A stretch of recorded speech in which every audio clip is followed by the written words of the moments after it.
Say hello to my vlog. Who? My vlog. Vlog. Hello.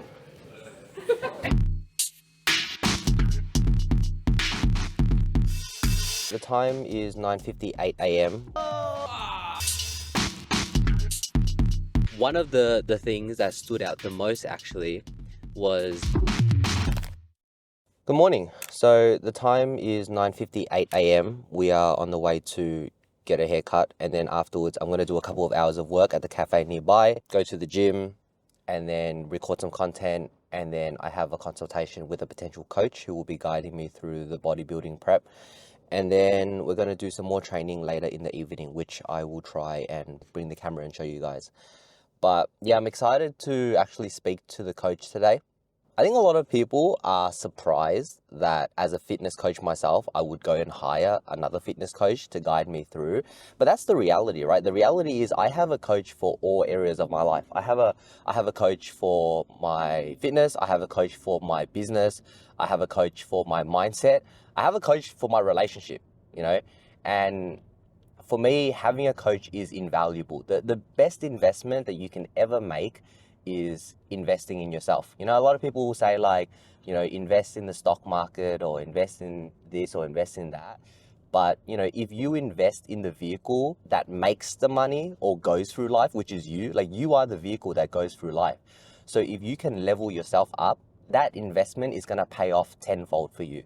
So for me, I never hesitate to invest in myself. And I don't want to come off and say, everyone should go and hire a coach for all areas of their life, because at the end of the day, it is a luxury. I completely understand that not everyone in the world has the means to do so. But if you have an area of your life where you're really struggling, I'd really encourage you to go and invest into a coach, because it's like a shortcut. I always tell my clients this, you don't need to hire a coach. You could go and do it yourself 100%. However, you just have to understand that it's going to take you a lot of time. It's kind of like if you were to drive from across the state without a GPS, could you theoretically make it? Yes. But you think about all the wrong turns and detours and all the mistakes that you'll make along the way. It costs you a lot of time, and it also costs you a lot of effort, and it will probably also cost you a lot of money along the way. To me, hiring a coach, making a small investment to extract knowledge from someone who has been there, done that, who has already made all the mistakes, who can give you the perspective that you need to not make the same mistakes, to me is invaluable. And I think that the whole concept of investing in yourself and, hiring coaches and mentors is not done enough. I understand why, because in the economy that we live in, with cost of living going up, especially in Australia, people build attachment to money. And, like myself, we grow up being taught that money doesn't grow on trees. We're taught that, we should save. So it's quite hard to go and invest, money on yourself. I understand that. But if you can get over that, and if you can invest in yourself just one time, and you're able to see the benefits of that, it will give you a very fresh and new perspective.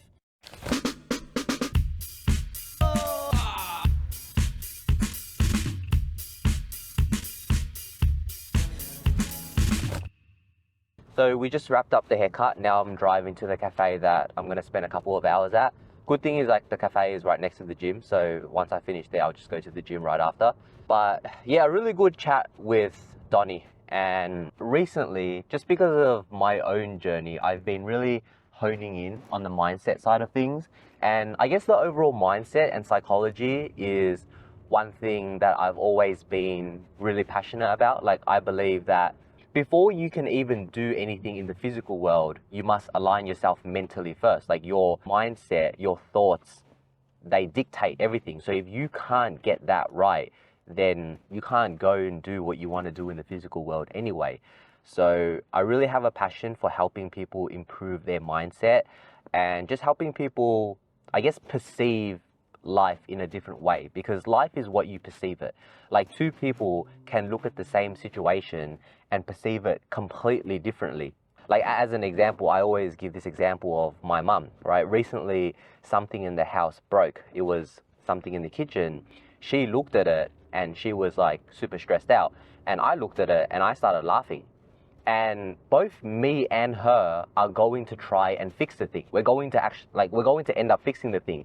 But because I have this perception that it's funny, I'm going to fix the thing, but I'm going to fix it from a place of fun. I'm going to fix it from a place of joy. I'm going to be in a much better state. And when you're in a much better state, you're able to work more efficiently with a clearer mind. Whereas my mum, like, she can fix it too, but she's going to fix it from a place of stress. She's going to fix it from a place of anxiety. And as a result, she's not going to be as clear-minded as I am. You know, it's not to say that she can't fix the problem. It's just to say that it's not going to be as productive, you know? So when you're able to shift your mindset and your perspective, a lot can really change for you. Like, you still work towards the same goals, but it just makes your life 10 times easier, right?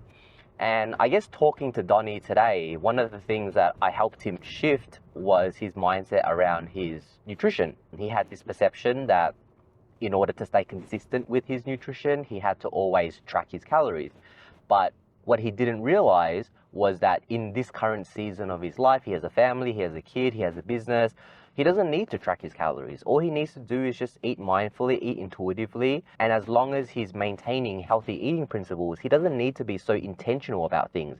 Like, yes, calorie tracking is great when you're in a season of working towards a specific goal. But if you don't have a specific goal, or there's no reason to track your calories accurately, then you don't need to, right? Like, example, for me, like, I haven't tracked a single calorie in the last, I'd probably say, like 5 years.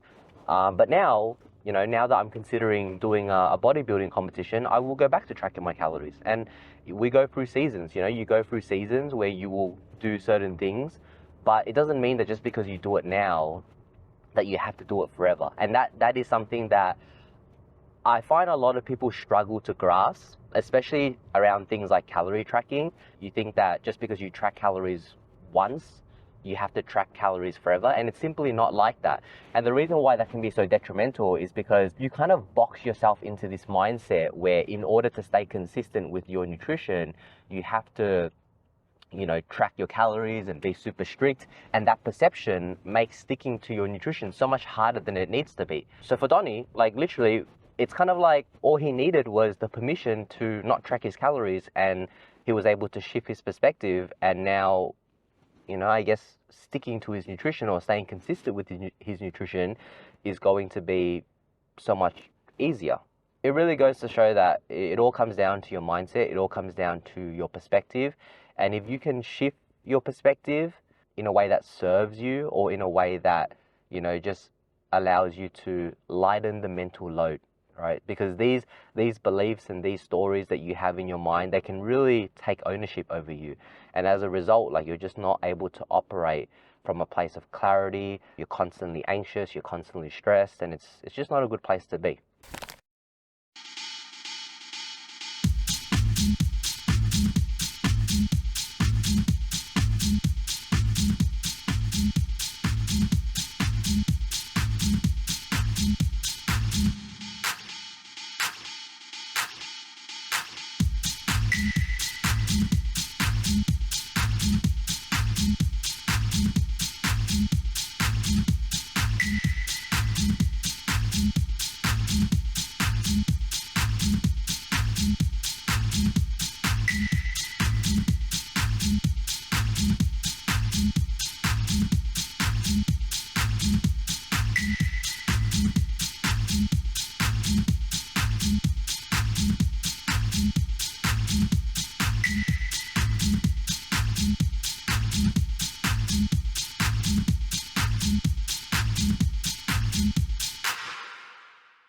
Can you see my screen now? Yeah. Basically, you'll have your tracking sheet, you'll have your programming, checking questionnaire. Everything is mapped out in advance. Now, as you can see, pre-prep phase is basically like the prep before the prep, where... Okay, so just finished off the consult, now on the way to Muay Thai, but that was very interesting. Very different to what I'm used to. You know, for me, I'm very much in the lifestyle space, and you know, although I still help clients lose weight, drop body fat, and improve body composition, the approach and the mindset around it is very different. So jumped on the call and immediately, like, just got right into it. It was like, yep, what show do we want to do? What's the time frame? what the training split is going to be, what the nutrition is going to look like. I could tell that he was extremely knowledgeable. He was talking in very scientific terms, and it was very different, so to say. One of the things that stood out the most actually was the way that he sets goals. So we jumped on and he was like, yep, I reckon we compete in 2027. And I'm like, and normally, you know, like when people set goals, right, they set goals maybe in the next 4 months or the next 6 months, but you can kind of see the difference in levels and the difference in standards, because yeah, immediately, like, he didn't even preface anything. That was probably like within the first 5 minutes of the call. He was like, yeah, moving forward, we're probably going to look to go through a 6 to 9 month growth phase. And then we're going to go into our pre-prep phase. And then we're going to go into our prep phase. And then we're going to compete for the show. And then it was just like, he laid it out. But the time frame was, I guess, like something that was just quite normal, right? The way that he mentioned it. So yeah, he was like, yeah, we'll compete either at the start of 2027 or at the end of 2027. And he just kind of went on to the next point. And I was like, oh, okay, well, that's obviously a 1.5 year commitment, you know, close to 2 year commitment. And I think that's exactly the reason to why I wanted to get into this, because although, you know, when he was running through the timelines and when he was running through what the training is going to look like, he made the standards very clear. Like, he was like, yep, we're going to compete 2027 in terms of training. I'm going to need 1.5 hours to 2 hours from you. In terms of your sleep, like when we're in prep, like you need to be sleeping 8 hours. In terms of nutrition, when you're not on prep, you can have, you know, a couple meals out, that's fine. But when you're in prep, like, he's like, no meals out. Like, I don't allow my athletes to flexibly diet. He's like, you follow a meal plan and that's it. He was like, if you come into this and you want to give 80%, then that's fine, but you're going to just get 80% of the results.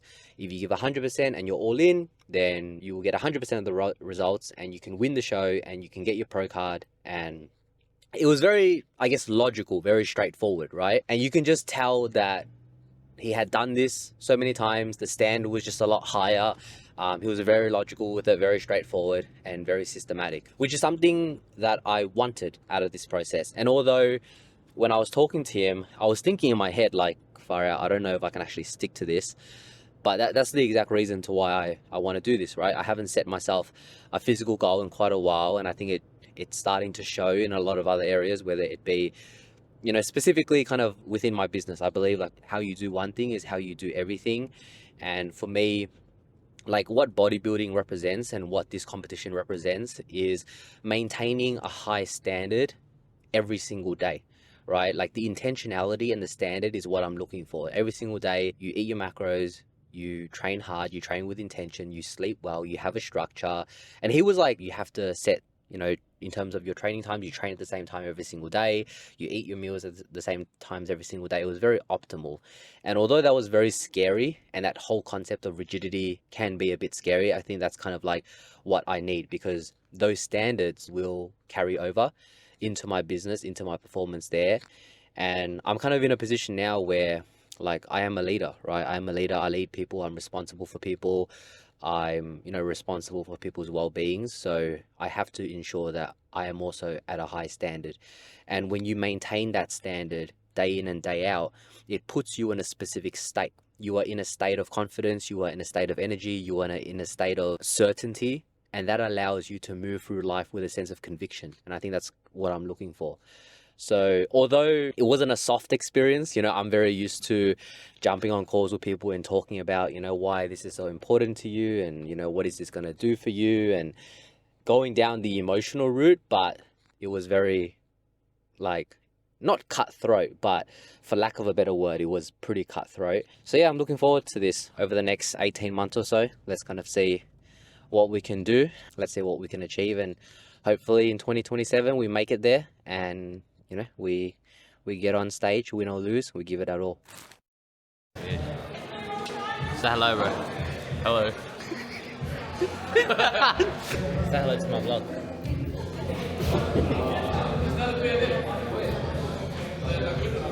Say hello to my vlog. Who? My vlog. Vlog. Hello.